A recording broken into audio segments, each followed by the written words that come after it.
Hey there, football fans. I'm back with a different kind of video today. We're going to take a deep dive into what went wrong with Pep Guardiola's Manchester City in the 2024-2025 season. After dominating English football for several years, City suddenly hit a major slump. A team that everyone feared just last season didn't even win the league this time, and on top of that, they were knocked out of the Champions League early. So, what happened? What went wrong? Let's break it down together. Manchester City started the 2024-2025 season hoping to continue their dominance in English and European football, but things didn't go as planned. They ended the season without winning a single trophy. It's actually the first trophyless season for Pep Guardiola since he took charge at City. Manchester City finished the season in 6th place, missing out on a Champions League spot for the first time under Pep Guardiola. That's a huge drop compared to their performances in previous seasons. Part 1. Manchester City's performance across competitions in the 2024-2025 season. 1. Premier League. Manchester City finished the 2024-2025 season in 6th place, missing out on Champions League qualification for the first time in the Pep Guardiola era. What went wrong? Major drop in goal scoring. Their goal-scoring rate dropped by around 20% compared to the previous season. Lack of midfield control. With Rodri sidelined for months and De Bruyne not at his best, City struggled to dominate games like they used to. Poor results against big teams. They dropped crucial points against Arsenal, Liverpool, and even Manchester United. Stats: games played, 36, wins, 20, draws, 7, losses, 9, goals scored, 68. Goals conceded, 41. Goal difference, plus 27, 2. UEFA Champions League. City had a strong group stage and topped their group. But in the round of 16, they were knocked out by Real Madrid with an aggregate score of 6-3. Why they got eliminated? Defensive issues in the second leg. Real Madrid exploited City's defense with quick counterattacks. Tactical mistakes by Guardiola. Unlike last season, Pep went with a narrow midfield setup and no natural wingers, giving players like Vinicius and Bellingham space to thrive. No Rodri. His absence due to injury really hurt City's midfield balance. 3. FA Cup. City lost 1-0 in the FA Cup final to Crystal Palace. This was their second consecutive FA Cup final defeat. Key points: mental pressure. The team looked tense, knowing this was their last shot at a trophy. Omar Marmoush's missed penalty, one of the most talked about moments in the media. Smart tactics by Palace. They defended well, launched sharp counterattacks, and neutralized City's key threats. 4. Carabao Cup League Cup. City were eliminated in the 4th round after a 2-1 loss to Tottenham. Unlike previous seasons, Guardiola's second-string lineup didn't look up to the task. Important note: Pep fielded several youngsters and backup players, but they couldn't handle the intensity and tactics of a strong Spurs side. Section summary: the 2024-2025 season was one of the worst under Pep Guardiola in terms of results. City came up short in all competitions, both domestic and European. But this failure wasn't just about results. It pointed to deeper problems: structural, mental, physical, and even managerial. We'll dig into those in the next sections. Part 2. Tactical and technical problems at Manchester City in the 2024-2025 season. 1. Lack of variety in attacking play. One of Pep's biggest strengths in recent years was his ability to switch things up in attack, from false nines to inverted fullbacks and inside wingers. But this season, City stuck rigidly to a predictable system. They overused the 3-2-1 formation, focused on positional play, with little flexibility against reactive teams like Crystal Palace and Wolves. Direct runs behind the defense for Haaland weren't as effective anymore. Opponents closed down space well. Long shots and direct play were used far less, even when packed defenses called for it. Result: a clear drop in build-up goals. According to Opta, City's average XG per game fell from 2.1 to 1.6. 2. Over-reliance on Rodri and no proper backup. Rodri is the engine of City's midfield. He's crucial not just for breaking up play, but also for dictating tempo. Whenever he was out injured or suspended, Kovacic and Rico Lewis couldn't fill his shoes. The space between midfield and defense became a weak spot, especially against quick transition teams like Arsenal and Spurs. The stats show it clearly. City failed to win 9 of the 16 games Rodri missed. 3.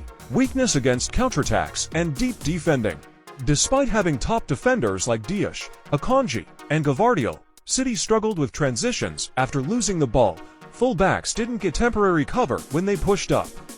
Defenders lost too many one-on-ones, especially against pacey attackers. The midfield was slow to recover and cover space during counters. Example: Vinicius's goals in the second leg against Real Madrid, just one diagonal ball sliced open the entire defense. 4. Lack of creativity in midfield. The De Bruyne effect. De Bruyne missed a big chunk of the season due to injury, and that had a big impact. Fewer key passes in the final third. Fewer chances created from open play. Over-reliance on Foden and Bernardo Silva, who couldn't carry the creative burden alone. According to Huskert, average key passes per game dropped from 17.2 to 13.8. 5. Haaland's unsteady form. In 2022 to 2023, Haaland scored 52 goals in all competitions. This season was a different story. Defenders marked him tighter and more aggressively. He got fewer chances created for him. In big games, he often looked isolated. Stats: league goals, 18 down from 36 last season.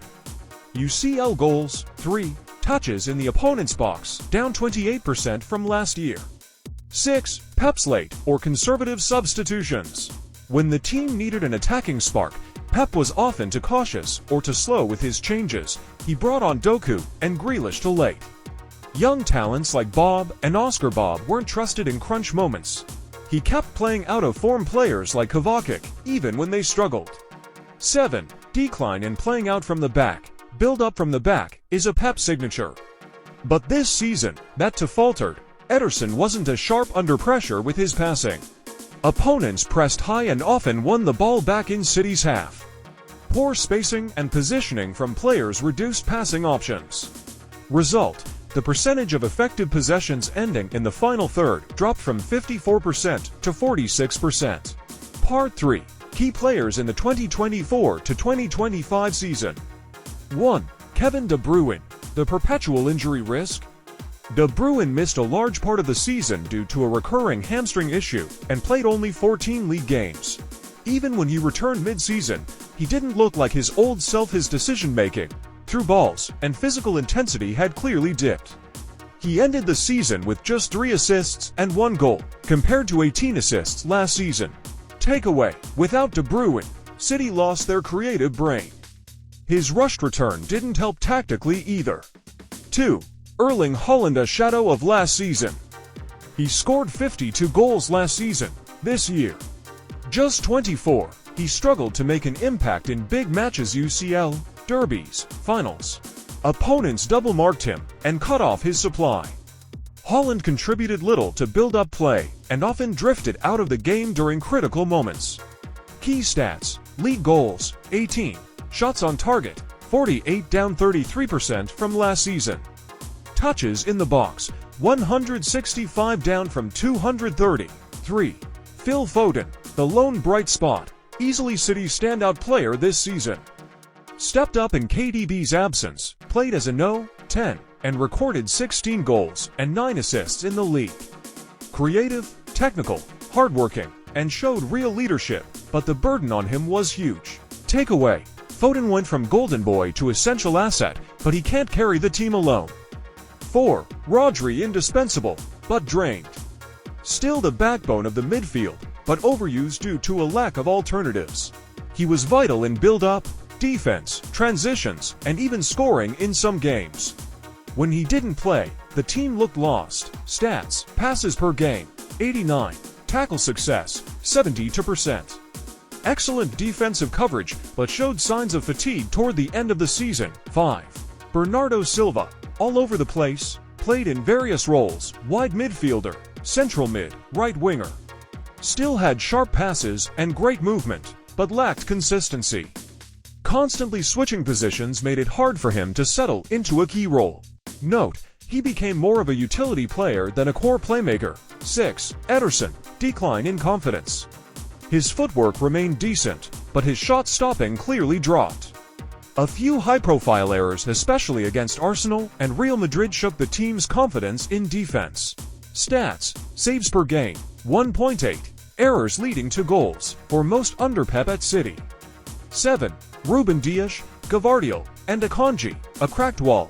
Gvardiol had a tough season at left-back, struggled with positioning and sensing with wingers. Dias returned from injury but didn't regain his top form. Akanji was solid in build-up, but vulnerable in one-on-one defensive situations. Stats: goals conceded in the league, 34, up from 26 last season. Clean sheets, just 12 in the league, 8.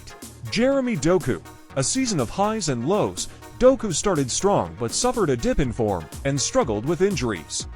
He's fast and a great dribbler, but inconsistent with his final pass and decision-making. Part 4. Comparing with the golden years, a gradual decline or sudden drop.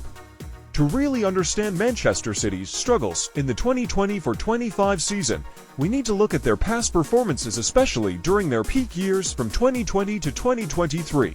Comparing the current season with those golden years helps us figure out whether this is a slow decline or a sudden collapse. 1. Overall team stats in the past 3 seasons. In the 2021-22 season, City won the Premier League with 93 points. They scored 99 goals, conceded only 26, and kept 21 clean sheets, dominating the league in classic Guardiola fashion. The following season, 2022-23, they picked up slightly fewer points, 89, but it was arguably their best year ever. They won the treble, the Premier League, FA Cup, and Champions League. That season, they scored 94 goals, conceded 33, and had 17 clean sheets. In 2023-24, they reclaimed the Premier League title with 91 points, 92 goals scored, 31 conceded, and 18 clean sheets. They were still elite, just a notch below their historic treble season. Now, in 2024-25, as of May 18th, City's performance has clearly dipped. They're currently third in the table with around 81 points, only 78 goals scored, and 34 conceded. They've managed just 12 clean sheets, the lowest in the last 4 years. The only trophy they've won this season is the Community Shield, which pales in comparison to their past glories. Takeaway: fewer goals, fewer clean sheets, and lower points suggest a real structural drop in quality. 2. Playing style and tactics. During their successful seasons, City's key traits were dominating possession, around 63%. High intensity, well-organized pressing. Tactical flexibility, switching between 3-4-1 and 4-3-3. High XG and plenty of chances created, but this season, possession has dropped to around 58%. They've struggled to break down defensive teams. Pressing has fallen off, especially when Rodri or De Bruyne were missing. Tactical variety has turned into inconsistency, players like Gvardiol, Akanji, and Bernardo being shifted around too much. 3. Mentality and crisis management. In the golden years, City often bounced back quickly after conceding average response goal time under 8 minutes. They finished games strong. They had a winning mentality in finals and big games. This season, though, in key games versus Arsenal, Liverpool, Real Madrid, United, they often couldn't recover. 8 out of their 10 losses came from goals conceded after the 80th minute. They tended to fade in second halves. 4. Squad depth and rotation. In previous seasons, players like Gundogan, Mahrez, Jesus, Stones, and Cancelo gave City depth. Pep had 2 to 3 top-level options in every position. But this season, with key departures and frequent injuries, rotation has been a problem. In big games, the bench lacked quality, especially when De Bruyne was out. 5. Guardiola. Still sharp or getting stale? In past seasons, Pep kept the team fresh and adaptable. But in 2024-25, he stuck rigidly to possession-based control, even when it wasn't working. Overcomplicated positional changes seem to confuse players.